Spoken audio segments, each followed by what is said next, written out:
암이라는 단어는 듣기만 해도 마음이 무거워지고 불안과 두려움이 밀려오곤 하죠. 하지만 우리는 알고 있습니다. 질병은 때로 우리에게 보내는 하나의 메시지일 수 있다는 것을요. 과연 무엇이 우리 몸을 병들게 했는지, 어떻게 하면 다시 회복할 수 있을지를 스스로 묻고 답을 찾아가는 과정이 바로 치유의 첫걸음입니다. 많은 전문가들과 암을 극복한 분들의 이야기를 들어보면 공통적으로 강조되는 세 가지가 있습니다. 바로 우리가 매일 마주하는 식습관, 움직임, 그리고 마음가짐입니다. 이 세 가지는 단순한 생활 습관이 아니라 우리 몸이 스스로를 회복하게 돕는 중요한 축입니다. 음식은 내 몸의 재료가 되고, 운동은 세포 하나하나의 생기를 불어넣으며, 긍정적인 마음은 삶의 에너지를 다시 피어나게 합니다. 우리가 매일 먹는 식사는 단순히 배를 채우는 행위가 아니라 우리 몸을 구성하고 세포 하나하나를 되살리는 일입니다. 우리가 먹는 음식은 결국 혈액이 되고, 혈액은 우리 몸 구석구석을 돌며 면역력을 높이고 노폐물을 씻어내죠. 자연이 주는 그대로의 음식, 채소와 과일, 통곡물과 콩류, 해조류 같은 것들이야말로 몸에 필요한 정보를 담고 있는 생명체들입니다. 색이 진한 채소는 항산화 물질이 풍부해 세포의 산화를 막아주고, 뿌리 식물은 면역 체계를 튼튼하게 해줍니다.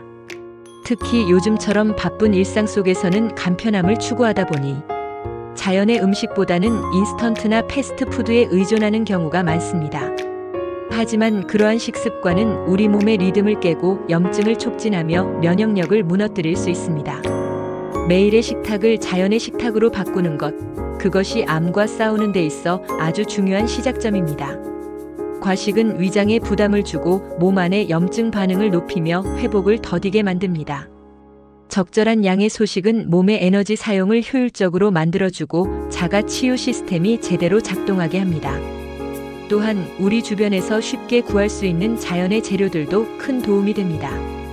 찔레꽃차, 민들레차, 울금과 생강, 계피 같은 차들은 몸을 따뜻하게 하고 면역력을 키워주는 작용을 합니다.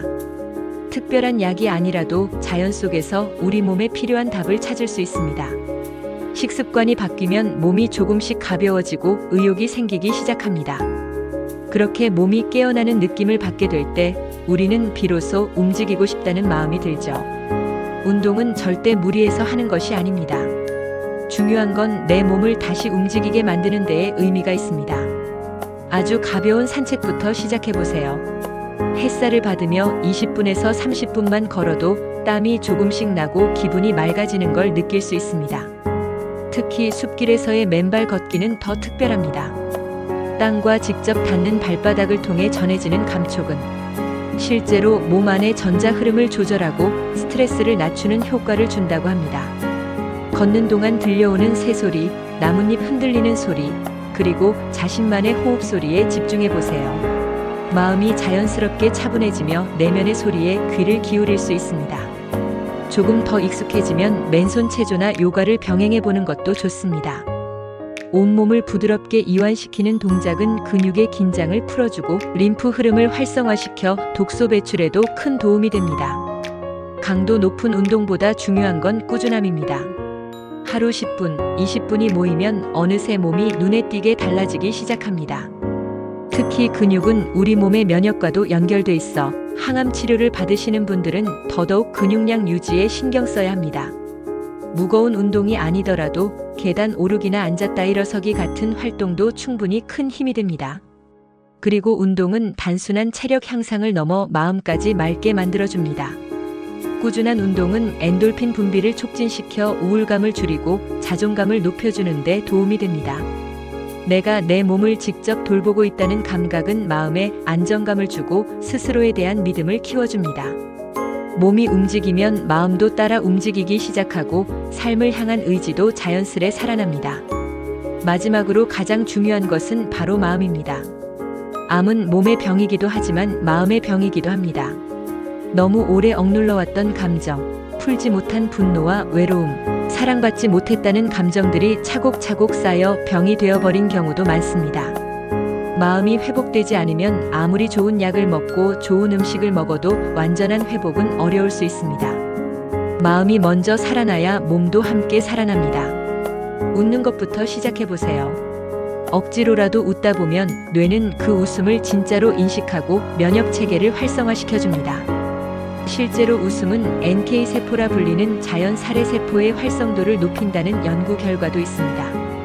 혼자 웃는 게 어색하다면 웃긴 영상을 보거나 유쾌한 사람들과 대화하는 시간부터 시작해보세요. 작은 웃음이 큰 치유의 시작이 될 수 있습니다. 희망은 가장 강력한 약입니다. 아무리 힘든 상황 속에서도 나는 나아질 수 있어. 내 몸은 다시 회복될 거야라는 믿음이 있다면 그 믿음이 실제로 몸을 변화시킵니다. 의학적으로도 긍정적인 마음가짐은 회복 속도에 영향을 준다고 알려져 있습니다. 하루의 끝에 잠시 눈을 감고 명상을 해보는 것도 좋습니다. 아무런 소리도 들리지 않는 고요한 상태에서 자신의 숨소리에 집중하는 그 시간은 마치 몸과 마음이 다시 하나로 연결되는 느낌을 줍니다. 복잡한 생각들을 내려놓고 그저 지금 이 순간에 머무는 것. 그 자체가 치유입니다. 내 몸을 사랑하고 내 감정을 인정하고 내 삶을 있는 그대로 받아들이는 것. 그런 마음가짐이 우리를 더 깊은 회복으로 이끌어줍니다. 암은 싸워서 이기는 병이라기보다는 나를 돌아보게 하는 큰 기회일 수 있습니다. 무언가를 바꾸라는 메시지일 수도 있고 다시 나를 돌보라는 경고일 수도 있습니다. 그렇기에 우리는 싸움보다 받아들임의 자세로 나아가야 합니다. 잘못된 식습관을 고치고 몸을 다시 움직이게 하고 마음을 따뜻하게 지키는 것. 그 세 가지가 하나로 이어질 때 내 안의 자연 치유력은 분명히 다시 깨어납니다. 오늘 이 영상이 당신께 위로가 되길 바랍니다. 그리고 작은 용기와 희망이 되길 바랍니다. 혼자라고 느끼지 마세요. 우리는 모두 연결되어 있고 함께 이 길을 걸어가고 있습니다. 몸과 마음이 건강해지는 그날까지 당신의 삶을 진심으로 응원합니다. 시청해주셔서 감사합니다.